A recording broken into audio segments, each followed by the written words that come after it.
Bonjour Marc Bonnet. Elisabeth et moi nous remercions de nous accueillir aujourd'hui dans votre cabinet d'analyste. Au mois de mai 2010, lorsque vous avez pris votre retraite, nous avons une idée d'organiser cet entretien. Nous en avons parlé ensemble.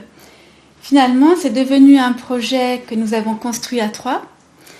Et nous souhaitons donc aujourd'hui retracer avec vous votre parcours d'analyste. Pour commencer, pourriez-vous nous parler de la façon dont vous avez décidé de mettre fin à votre pratique d'analyste ? Oui, alors je vais évidemment comme quelqu'un qui a essayé d'être un bon analyste, je vais commencer par la fin en vous disant d'abord merci de m'avoir invité à revenir un peu sur tous ces pans de mon parcours. Et c'est pas sans une certaine anxiété que je m'assois dans le fauteuil pour une nouvelle fois. Et ça me rappelle comme au fond tous les débuts de séance où on est un peu inquiet de savoir ce qui va se passer, comment on va entendre, comment on va essayer de parler, et là plus de parler que d'écouter. Par rapport à cette question, c'est comment j'ai décidé d'arrêter de travailler comme analyste. C'est une décision que j'ai prise en 2004, où je me suis dit que je recevais à ce moment-là mes dernières propositions, que j'allais faire mes dernières propositions d'analyse. Je pensais que 6 ou 7 ans après, je pourrais envisager d'arrêter parce que j'aurais pas pris dans l'entretemps de nouveaux patients. Alors c'était aussi compliqué parce que je me suis demandé pendant tout un temps si je continuerais à être analyste formateur, à recevoir des gens en analyse quatrième, et c'est progressivement que j'ai pris la décision d'arrêter complètement mon activité, me rappelant que j'avais souvent dit qu'on ne pouvait pas être un bon formateur si on n'avait plus ou si on n'avait pas ou peu de pratique analytique. Donc j'ai essayé d'être conforme à des choses que j'avais dites auparavant. Alors pourquoi j'ai arrêté ? C'est au fond, je me suis dit que 70 ans c'était un bel âge, que j'avais encore, j'espère, des années devant moi, que j'avais des possibilités de faire autre chose, et que j'avais toujours été très angoissé par l'idée défendue par de nombreux collègues qui était le projet de mourir dans leur fauteuil. Et je pensais que il était mieux de se retirer avant et de ne pas infliger sa propre mort à ses patients ou à ses collègues en direct. Voilà, c'était quelque chose qui m'a beaucoup taraudé. Alors ce n'est pas un jugement de valeur que je porte sur d'autres collègues, mais ça a été mon choix et qui était une façon de traiter ma propre angoisse vis-à-vis de la mort. Ce départ à la retraite, vous avez diffusé un texte intitulé « Ma part de vérité » sur l'histoire du 4e groupe à Lyon. Et à ce moment-là, quelle a été votre intention ? Alors l'intention de rédiger ce texte, sûrement qu'il y a des intentions multiples. Il y en a que je connais, que je repère. Il y en a d'autres qui doivent être plus cachées et plus inconscientes, sûrement. Dans celles que je repère, il me semblait important de laisser une trace, je crois, de cette histoire, puisqu'il s'agissait d'une création. Le 4e groupe n'existait pas à Lyon avant que nous commencions à le créer et le faire vivre avec Eric van der Stegen, puisque nous avons créé ensemble le premier groupe de travail.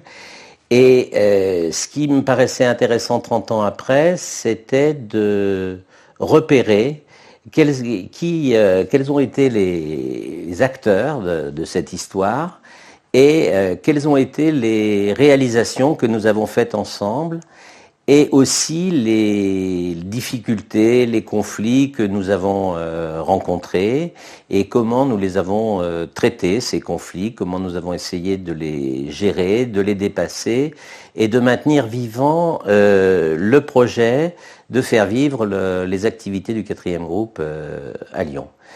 Et je pense que cette histoire, qui avait quelque chose au fond d'original, comme toutes les histoires particulières, cela valait la peine d'en laisser une trace, d'en laisser un écrit, et tout en souhaitant qu'il y ait d'autres parts de vérité, qu'il y ait d'autres acteurs qui s'impliquent pour raconter cette histoire, de façon que ça ne vienne pas simplement une histoire à une voix, mais une histoire à plusieurs voix.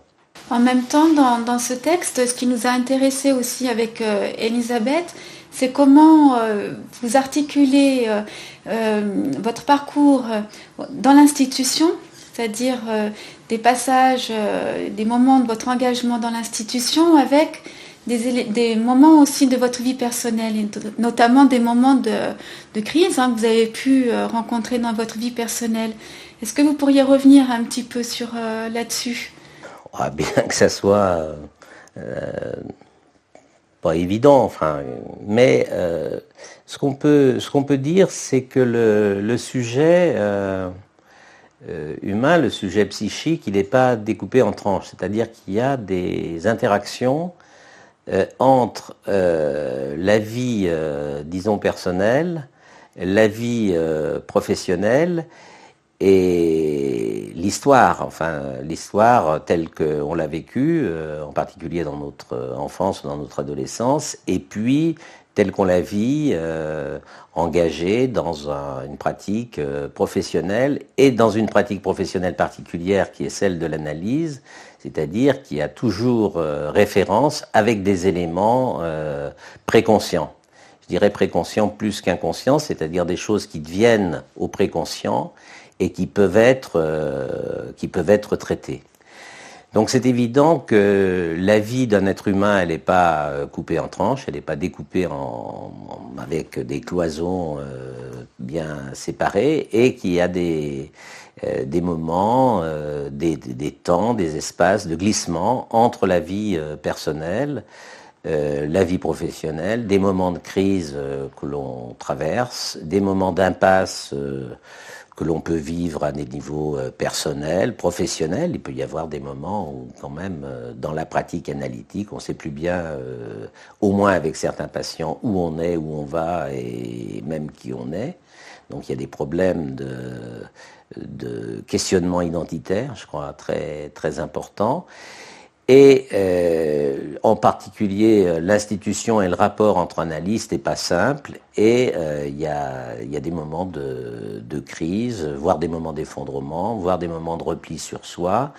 Et ce qui, au fond, ce que je peux retenir de cette histoire, c'est que ce qui m'a animé, c'était ce qui m'a permis de tenir dans toute cette démarche, c'est au fond le projet de permettre à des analystes de se rencontrer, de parler ensemble, d'échanger. Je pense que c'est quelque chose sur lequel on reviendra, mais ce qui a permis au fond de dépasser des moments qui pouvaient être des moments de dépression, de repli mélancolique, dont j'ai parlé dans ma part de vérité, ça a été d'être attaché à un idéal et de dépasser les crises du moi idéal comme on dit, sur le plan analytique, en me situant au niveau de l'idéal du moi. Et devenir membre du 4e groupe, c'était un projet que vous aviez lorsque vous êtes rentré au 4e groupe, ou c'est un projet qui s'est... Ce que vous me demandez, c'est si j'avais un projet de carrière dans l'institution. Groupe, c'est ça, oui. Ouais. Quel sens ouais. Voilà, c'est... Parce que, si j'interviens effectivement en disant vous me supposez un projet de carrière, et c'est peut-être qu'il y en avait un. Il ne faut pas se dissimuler que de vouloir être un personnage important, c'est ce qui peut aussi animer un parcours humain. Alors, est-ce que être membre, c'était devenir un personnage important ? J'en suis pas sûr. Ce qu'on peut dire, c'est qu'il y a le projet avant d'être membre, et puis il y a quand on le devient et quand on a assumé les responsabilités. Alors le projet de devenir membre, c'est quelque chose qui, je crois, s'est greffé sur la difficulté que pouvait représenter pour nous qui étions un groupe de 10, à l'origine, assez rapidement, le fait de n'être que participants. C'est-à-dire qu'il n'y avait pas de membres à Lyon. Nous étions des frères et sœurs participants, essayant de faire fonctionner le quatrième groupe, c'est-à-dire de faire fonctionner les groupes de travail, d'avoir des échanges entre nous sur l'institution du quatrième groupe, sur la pratique de l'analyse. Mais au fond, nous n'avions pas de référent autre que nous pour nous représenter à l'intérieur même de l'institution. Et je crois que ça, c'était une difficulté. Alors, par ailleurs, moi, ce qui m'a paru intéressant dans le parcours du quatrième groupe, c'était les analyses quatrièmes, bien évidemment. C'était les sessions interanalytiques. C'est vrai que j'ai fait une première session, donc là, le quatrième groupe, c'était à peu près dans les années, début des années 80, qui s'est constitué à Lyon. Et j'ai dû faire une première session interanalytique en 87.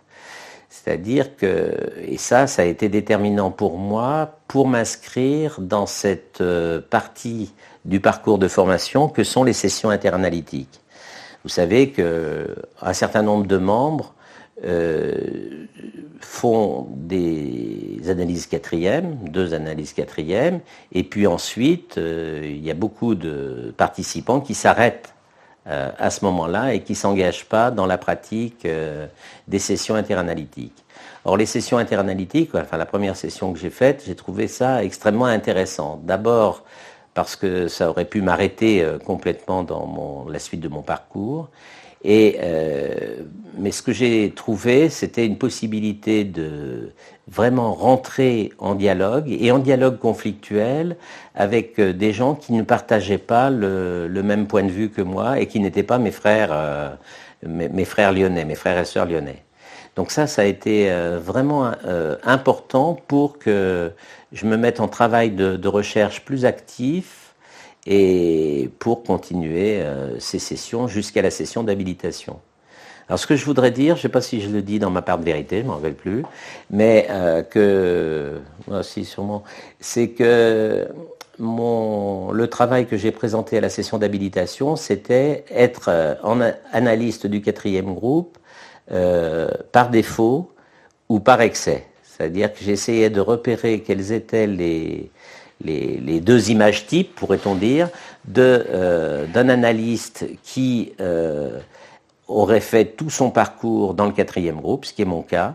C'est-à-dire, mon analyste personnel, la première était analyste du quatrième groupe. J'ai fait mes analyses quatrièmes avec des gens du quatrième groupe. Et au fond, j'ai jamais mis, ou j'y suis pas arrivé, à mettre en acte ce qui est en exergue dans nos principes, à savoir aller se former ailleurs, pas uniquement au quatrième groupe. Donc j'essayais de repérer ce que ça avait pu avoir comme effet d'être un analyste en excès, de quatrième groupe, et ce que ça pouvait vouloir dire aussi d'être venu au quatrième groupe, puisqu'il y avait des collègues qui étaient venus au quatrième groupe, parce qu'ils n'avaient pas été retenus et intégrés dans d'autres sociétés analytiques. Donc pour moi, ça a été un travail important pour essayer de repérer les différences qui pouvaient exister entre nous et d'essayer analytiquement, sur le plan de l'inconscient, de voir ce qui pouvait se jouer là. Voilà. Donc c'est ça qui animait mon projet de devenir membre. Alors ce qu'il faut savoir, c'est qu'au moment de ce moment de passage, nous avons organisé à Lyon la première journée scientifique provinciale du quatrième groupe qui s'est organisée à Lyon sur les représentations de la mort. Donc c'était les représentations de la mort, d'ailleurs dans la cure, je crois que c'était le titre exact. Et nous avons réalisé ce projet au moment, pour le situer, dans les années 89-90. Pierre Aulagnier était associé à cette mise en place de ce travail, et c'est quelque temps avant que la réunion, que cette journée scientifique se tienne, qu'elle est décédée. Donc ça a été un grand choc, et en plus de ça, parler des représentations de la mort, alors que un personnage comme Pira Olanier venait de disparaître, et cette disparition venant après celle de Micheline Henriquez, qui était intervenue deux ans auparavant. Donc les représentations de la mort, c'était un thème présent, très présent dans l'affect. Et ça nous a amené à faire tout un travail très, très intéressant avec des contributions de collègues de Paris, donc Valabrega et Nathalie Salzman, et d'autres sociétés. Et finalement, c'était un point où le quatrième groupe montrait son existence à Lyon et se montrait aussi comme existant dans le quatrième groupe. Enfin, que le groupe lyonnais se montrait existant dans le quatrième groupe.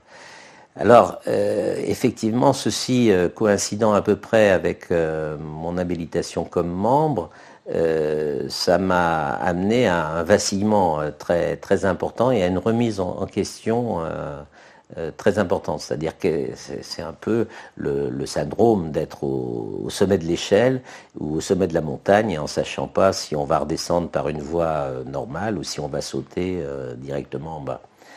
Voilà, donc ce moment-là, et puis la nouveauté, enfin je crois que c'est ça, devenir membre, c'est la nouveauté de la pratique de l'analyse quatrième.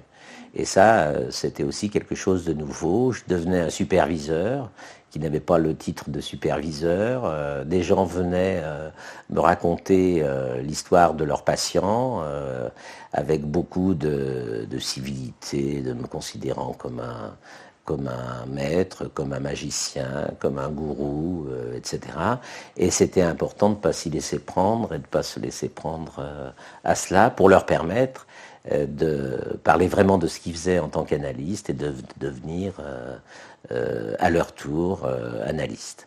Voilà, alors ce choc-là, ça a été aussi très important. Enfin, ça m'a beaucoup remis en cause parce que je sentais bien que c'était une transmission nouvelle qui s'offrait à moi. C'était vraiment à partir de ce que l'autre amenait qu'il y avait un travail de transmission qui pouvait s'opérer.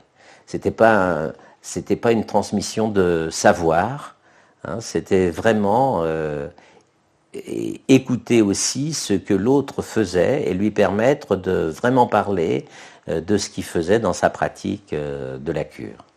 Et ça a été compliqué et c'est ce qui m'a amené 20 ans après à écrire sur cette expérience de l'analyse quatrième. Oui, il me semble qu'on retrouve dans ce que vous dites le croisement entre le témoignage, ma part de vérité qui est une certaine forme de témoignage sur ce que vous avez vécu, et l'histoire du groupe. Et notamment quand vous dites que le devenir membre, voilà, ça a changé des choses pour vous, mais ça a changé des choses au niveau de l'affiliation du groupe lyonnais par rapport au groupe national, en fait. Et aussi, ça a changé des choses dans la transmission. Donc, en fait, on a l'impression que ça a été un croisement, parce que vous aviez déjà commencé la formation en animant des groupes de travail, en animant le groupe en tant que participant. Mais c'est-à-dire que ce moment-là, c'est un moment, enfin, comme tous les moments à la fois c'est un moment de crise, je crois. Il faut vraiment l'entendre comme ça, c'est-à-dire que il y a, alors qui n'est pas prévisible avant, ce que ça a créé comme élément de crise, c'est que nous étions des frères et sœurs. Hein, c'est ça le premier groupe du quatrième groupe à Lyon, c'était ça. Et puis tout d'un coup, je devenais un de ceux qui n'était plus, qui était toujours un frère, mais qui devenait soit un grand frère, mais qui était en train de partir de ce groupe-là. Donc ça a provoqué une rupture, c'est-à-dire que comme si on pouvait plus être le même avec ses frères et sœurs, qu'on était en train de partir et ça crée une espèce d'instabilité, je crois. Et il y a à essayer, enfin, ce qu'on essaye de dire à ce moment-là, c'est que je suis toujours un participant et pourtant j'en suis plus un. C'est-à-dire que je vais être amené à trouver des modalités de participation différentes. À la fois de m'articuler avec d'autres qui sont mes nouveaux frères et sœurs et qui sont les membres, et puis les anciens qui vont être critiques, qui vont être peut-être jaloux, qui vont être envieux, qui vont se demander ou qui vont se culpabiliser en disant qu'eux, ils n'y arriveront pas, etc.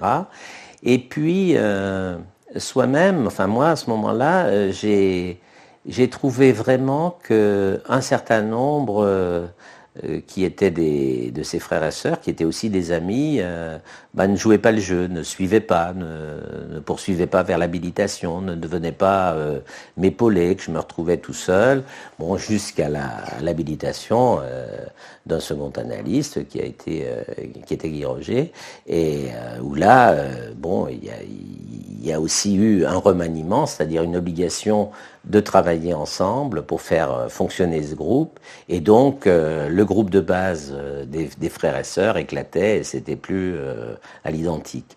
Donc ça, je crois que c'est ce qui montre qu'il y a une articulation de la crise personnelle qu'on peut vivre quand on arrive à changer de statut, on pourrait dire, ou de catégorie, et en même temps, comment ça vient se rejouer dans l'institution, dans le groupe. Ce qui me paraît important, c'est que ces malaises, est-ce qu'on peut en faire quelque chose? Et ce qu'on a essayé de faire, c'est de continuer, d'en faire quelque chose et de continuer à articuler ou à réarticuler notre projet de faire fonctionner le 4e groupe à Lyon. Est-ce que justement, le fait que vous ayez demandé à devenir membre honoraire n'est pas aussi un peu dans le prolongement de ce que vous venez de dire, c'est-à-dire d'un mode de participation qui est toujours à inventer? Sûrement, mais alors ça, je l'avais pas bien vu quand il y a un an, quand j'ai arrêté, c'était pas précis. J'avais comme ce que j'ai exprimé tout de suite, c'est le désir d'être accepté par mes pairs comme membre honoraire. C'est-à-dire, c'était vraiment une demande et qui était, je peux comprendre maintenant comme aidez-moi, faites en sorte que je disparaisse pas complètement. C'est-à-dire, reconnaissez-moi comme différent de ce que j'étais jusque-là, c'est-à-dire je suis plus membre actif, on va dire, mais est-ce que j'ai une place comme membre honoraire et d'un membre honoraire qui pourrait garder sa place, trouver sa place, une nouvelle place dans l'institution, pouvoir continuer à être présent dans certaines activités, différemment de ce qu'il était jusque-là, et dans quelque chose qui est inventé, puisque des membres honoraires, il n'y en a pas beaucoup, il n'y a pas beaucoup de gens qui arrêtent leur activité, comme je l'ai dit tout à l'heure, avant de disparaître. Donc c'était un peu nouveau, et en même temps, il y avait une crainte qui était de savoir si cette place-là, avec mon tempérament, avec mes types d'engagement, je pourrais la trouver, cette place. Enfin, c'était pas simplement qu'on me la donne, c'était à la fois qu'on me permette d'être dans une place nouvelle, et qu'en même temps, c'était l'inquiétude de savoir si, mais comme ce que j'ai rencontré quand je suis devenu membre, c'est vrai, est-ce que je serais capable de tenir cette place? Et on ne peut pas répondre de façon définitive, ni qu'on l'a tenue complètement, ni qu'on ne l'a pas tenue. Je crois, c'est pas ça. Mais c'est pour traduire une forme d'angoisse ou d'inquiétude qu'on peut avoir au moment du changement de statut. Mais pour moi, ça a été très important que mes collègues acceptent ça n'a pas été, je crois, sans peine, ni pour eux, ni pour moi, dans la demande, dans appuyer cette demande, etc., ni dans leur réponse. Mais je crois que c'est pas mal que j'ai pu avoir cette possibilité.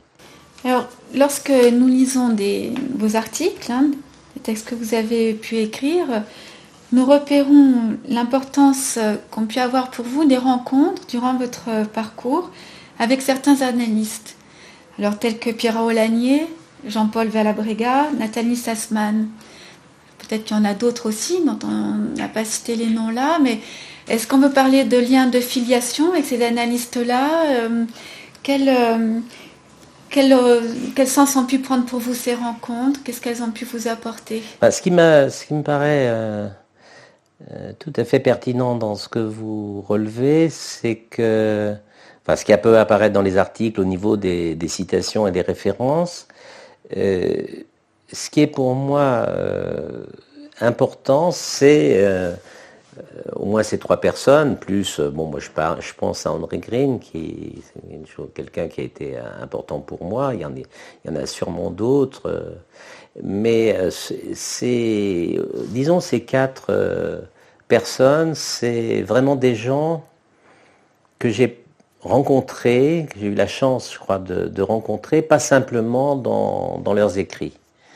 C'est des gens que j'ai rencontrés, avec qui j'ai travaillé à des niveaux différents et qui m'ont beaucoup apporté dans leur questionnement direct qu'ils ont pu avoir par rapport à tel... Il y a Micheline Henriquez aussi, c'était très important quant à ses travaux sur le masochisme, par exemple, puisque c'est un thème que j'ai essayé de travailler aussi.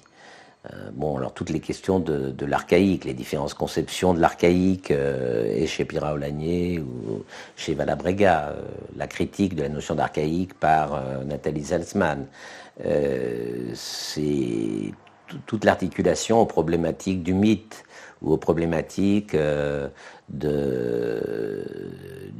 social, enfin de ce qu'on pourrait appeler le sociétal, toutes ces questions-là qui ont été, à mon avis, très présentes dans le 4e groupe, peut-être plus que dans d'autres sociétés analytiques, et toutes ces questions qu'on pose en termes de culture, civilisation, structure du sujet. Je crois que ce qui a été important chez ces auteurs, c'est que c'était pas simplement, c'était des auteurs, comme dit Peuch-Lestrade, c'est des auteurs et ils font autorité, et en même temps, c'était des humains que j'ai eu la chance de rencontrer et avec qui j'ai eu la chance de dialoguer. C'est-à-dire que le dialogue n'était pas simplement un dialogue épistémologique sur leurs écrits. Alors il y a ceux-là qui apparaissent, puis je crois qu'il y a d'autres références dans les articles, d'autres références à des gens qui sont aussi proches de moi et qui ont... Alors c'est peut-être les frères plus que les parents. Et ça m'a paru important, enfin que par exemple certains travaux de Ghislain Lévy, alors je vais en oublier, alors il ne faut pas que je commence à citer, mais certains travaux